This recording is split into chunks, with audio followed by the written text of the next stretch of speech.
사시사철 푸르른 야자수처럼 갈보리 십자가에 뜨거운 사랑 전하자 누려보자 예수의 계절 하늘 뜻 이뤄가는 사명 공동체.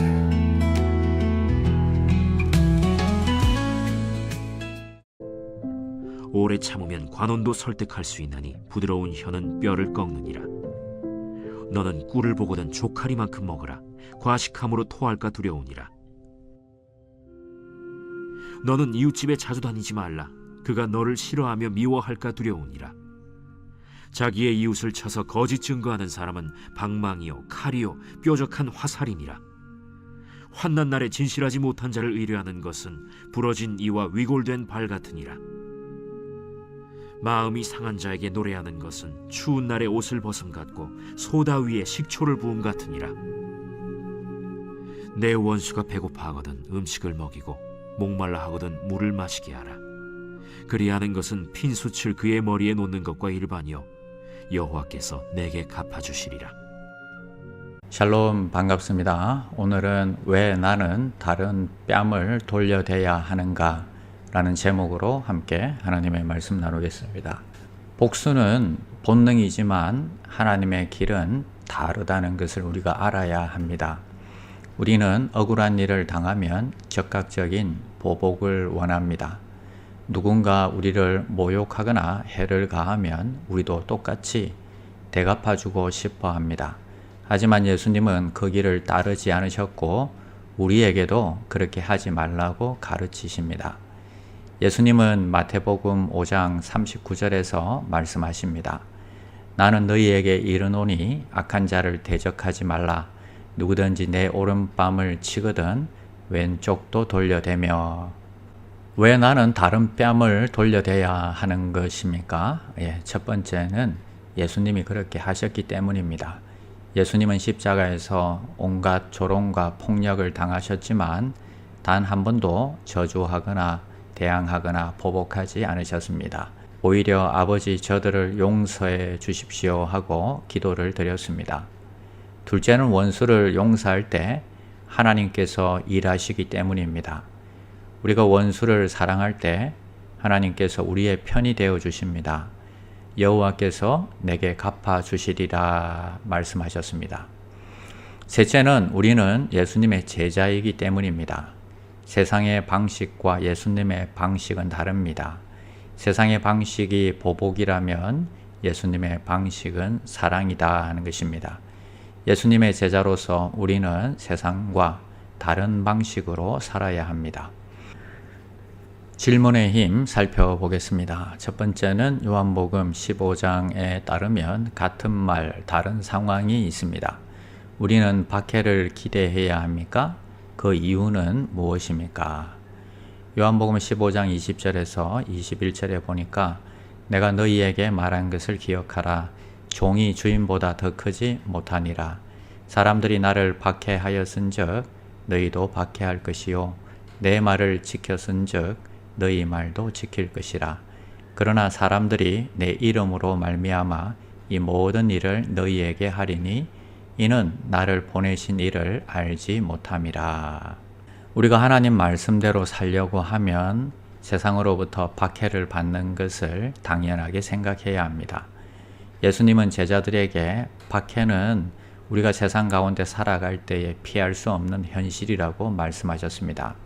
이유는 단순합니다. 세상이 예수님을 미워하듯이 배척했듯이 우리도 예수님을 따르기 때문에 당연히 미움을 받을 것을 우리가 기억을 해야 됩니다. 그래서 박해를 받을 때 우리는 어떻게 해야 합니까?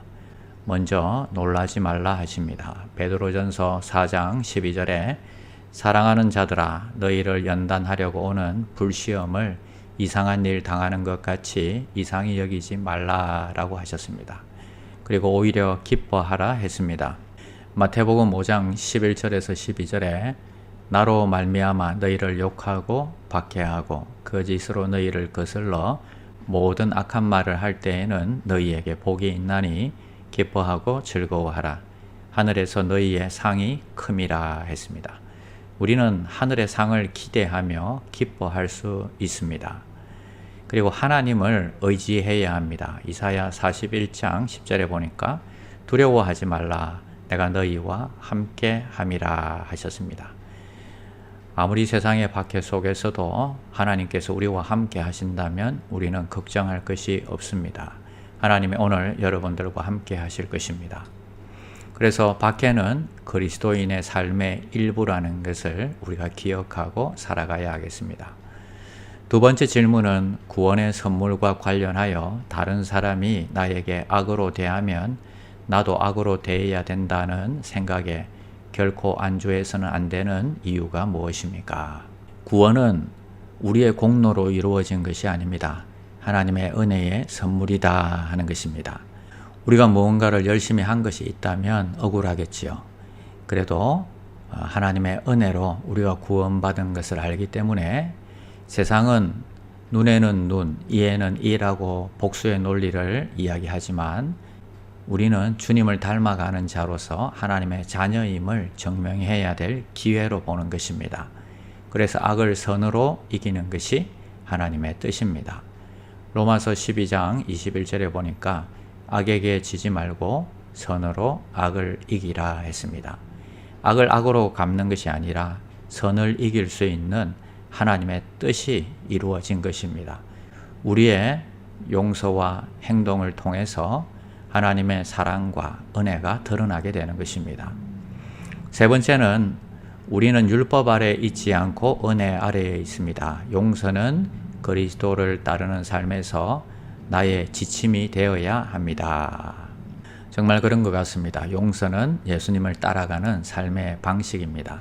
우리가 용서를 받은 자라면 마땅히 다른 사람도 용서하고 사랑해야 할 것입니다. 우리가 받은 은혜만큼 우리는 용서할 수 있습니다. 우리에게 은혜가 떨어지면 다른 사람을 사랑하고 용서하는 것이 쉽지가 않습니다.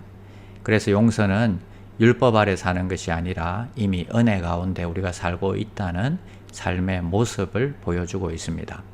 로마서 8장 1절에서 2절에 보니까 그러므로 이제 그리스도 예수 안에 있는 자에게는 결코 정죄함이 없나니 이는 그리스도 예수 안에 있는 생명의 성령의 법이 죄와 사망의 법에서 너를 해방하였음이라 하셨습니다. 율법 아래 사는 사람은 복수를 하지만 은혜 아래 사는 사람은 용서를 합니다. 용서는 결국 나 자신을 자유롭게 합니다.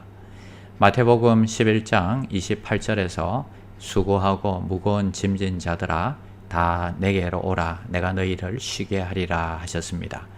용서하지 못하면 미움과 분노의 짐을 지고 내가 걸어가야 합니다. 그러나 용서를 통해서 우리는 하나님의 평안과 자유를 누릴 수 있는 것입니다. 용서는 나를 위한 하나님의 선물이다 기억하시기 바랍니다. 기도하겠습니다. 사랑과 은혜가 풍성하신 하나님 아버지, 우리를 율법 아래 두지 않고 은혜 아래 살게 하심을 감사합니다. 우리가 받은 용서와 사랑을 기억하게 하시고 우리도 다른 사람을 용서하고 사랑할 수 있도록 도와주시옵소서.